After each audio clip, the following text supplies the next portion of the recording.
Hey guys, so this is Josue. First video on how to edit a picture. So I kind of want to teach you guys how to do things like this with the Affinity Pro photo. So right now I kind of have the video going in the background and stuff like that. But right now I'm trying to like adjust like the exposure on the photo before. But this is only work with the raw picture. So all the adjustment that I'm doing in this app, well, on this software on the computer, it's just like trying to get it like as much as I can that is kind of better for me before I start editing the photo. So if you guys can see, I'm kind of adjusting the black, the shadows. Of course, my computer is a little bit slow and stuff like that, but it's doing a pretty good job keeping track and making sure that I'm doing it kind of like it's kind of different when I'm kind of screen recording. So right now I move on to the actually persona, so which is the main software that I'm gonna use. So in this occasion I'm adjusting. Oh, right now I'm doing the what's it cropping. So I like not to crop too much of the photo, but I also want to keep it really like kind of like the third eye, or like the third rule of thumbs, which right now I kind of doing the golden ratio, which I kind of like to line up, like like right there by the eye, making sure it's all nice and good, and then I click OK. So right now there's something that is bothering me. It's actually this little line right there, and I don't really like it. I really like the one that is in the back, but I don't really like that one right there. I feel like my eye is just grabbing that, and I need to get rid of it. So what I'm gonna do, I'm gonna basically, I'm gonna try to erase that section right there. So I'm gonna start. I think I started with the big brush, and that actually worked, but it kind of left a small little piece, and it's kind of needs some little work over there too. But then I tried to get a little bit closer right there, and then I kind of zoom in with the I zoom in into the photo so that I can see a little bit more details in it.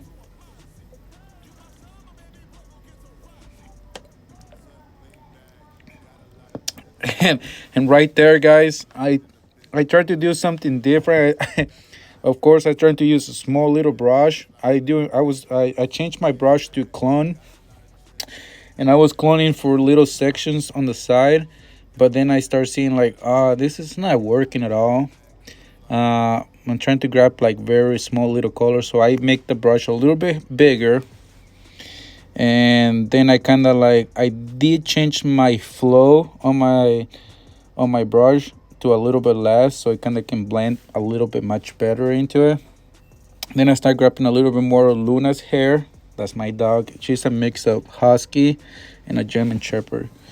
So, anyways, so I start getting a little mix of the hair there and all that, kind of getting some of that other texture on the side just to make it all blend. I noticed that these kind of blur on the background, so it was like perfect. That's gonna mix really good on that picture. Showing you right there, it was a little bit after and before, and right there right now I'm trying to change. And on this situation right now, I was trying to like, okay, I'm gonna make a little bit of darker to make it a little bit more like get some of the contrast in the photo. But I didn't like how much noise the picture had, so I'm gonna add a little bit of denoise, which is in Affinity. And let's see right now. Okay, you cannot see my adjustments on that, so sorry guys. I'm still trying to work out like a way so you guys can see all the things that I did on the photo, but I guess it's not showing in here. But I'm adjusting a little bit of the denoise, making sure everything is kind of smooth. I do really want to keep most of the details on the photo, but sometimes just depend on the angle and the type of lenses you're using. It's not gonna work. I feel like I was a little bit not so much focal on this picture, and and that was most of the problem right there. And also I was using probably a little bit higher ISO. So once I got that figured out right there, I'm gonna add some a little bit contrast. But what I'm doing, I'm using curves adjustment. So I'm doing a kind of like white balancing. So I'm trying to adjust the white balance on the photo. You can do a lot. There's so many different ways to do color balancing, but I like to do curves balancing for it. And so right now, I know you guys can see what I'm doing or what I'm changing of the variables, but I'm like basically adjusting colors right now, right where they need to be. And there's so much of a difference right there. You can see the picture. I'm about to probably turn off the layer so that you can see the before and after in a second.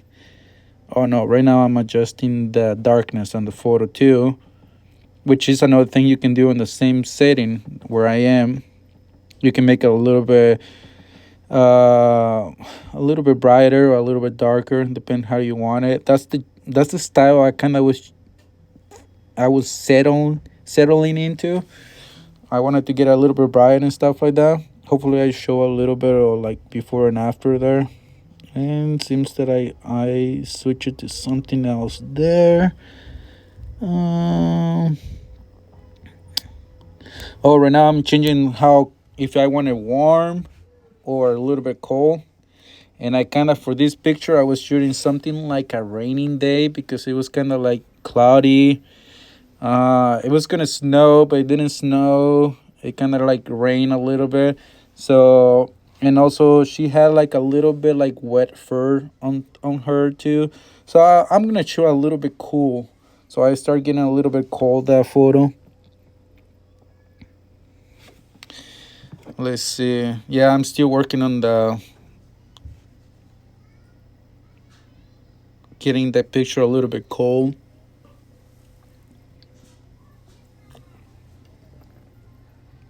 Now I'm putting what I'm calling like I'm doing a levels adjustment, which is the kind of the same, but it kind of like to me it seems like you can manipulate a little bit the bright colors, the low colors. You can add some shadows and all this stuff. And I also invert this what's it called, this layer, so I can do some painting on it.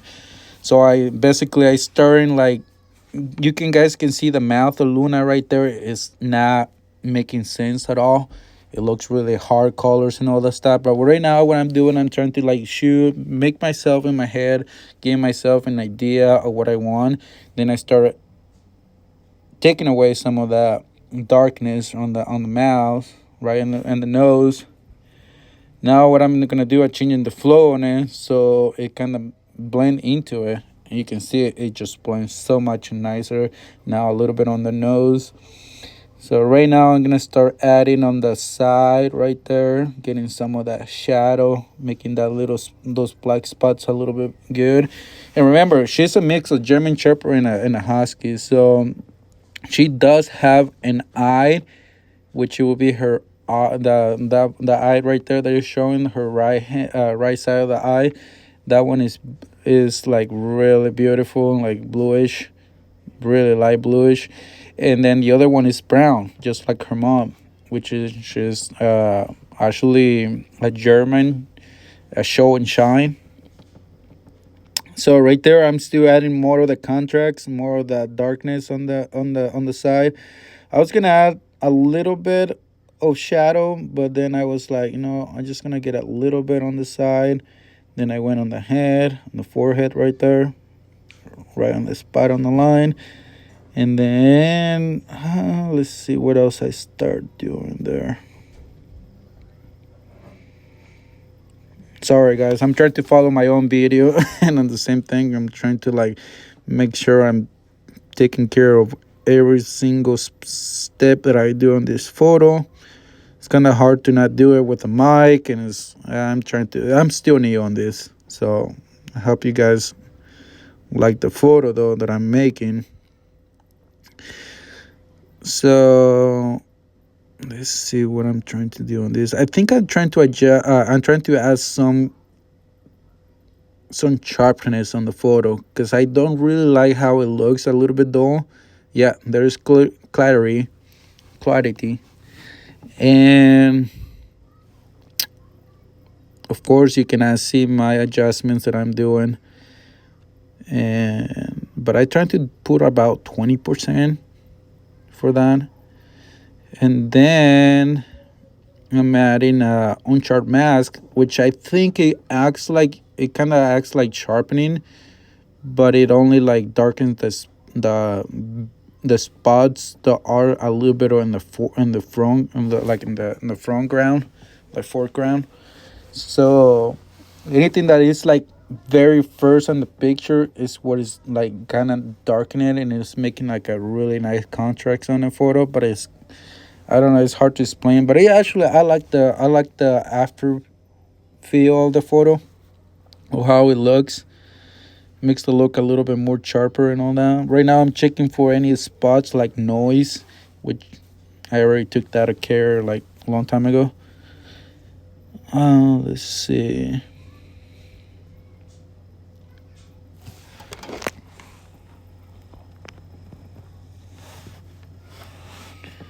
Oh, okay. So now I'm doing a completely after and before. So that's what the picture used to look before and after. Looks pretty good. I like how it looks on that one.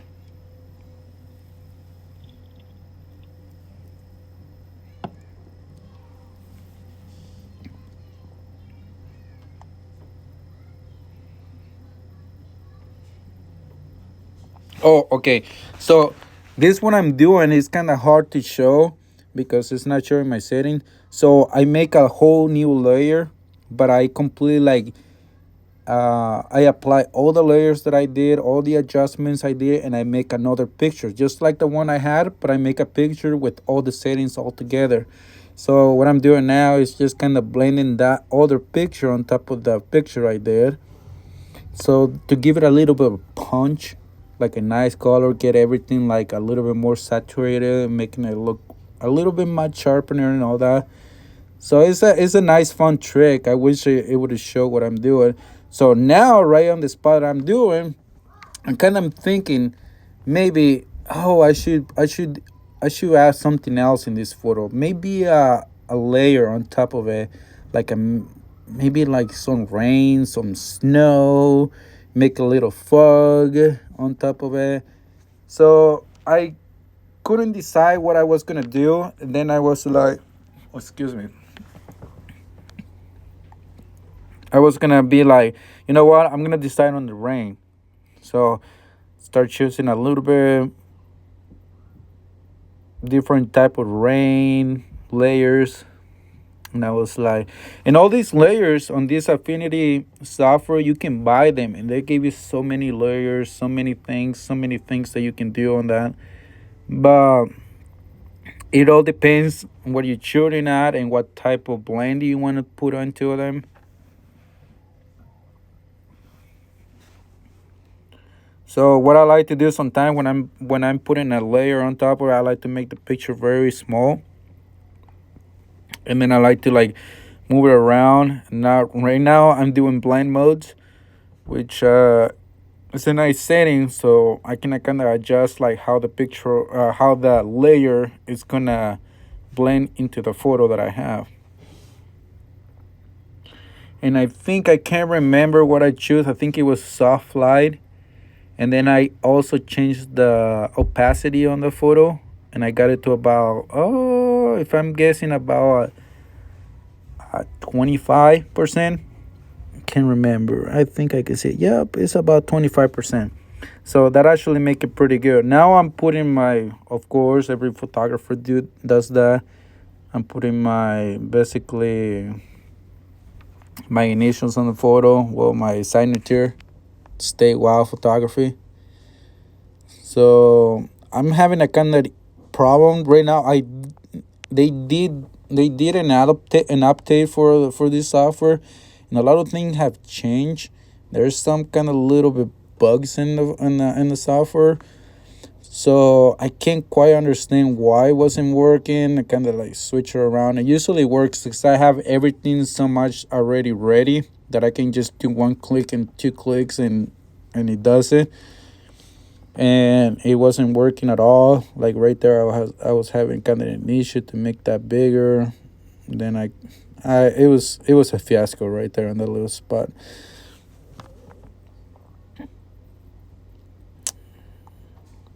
Yeah,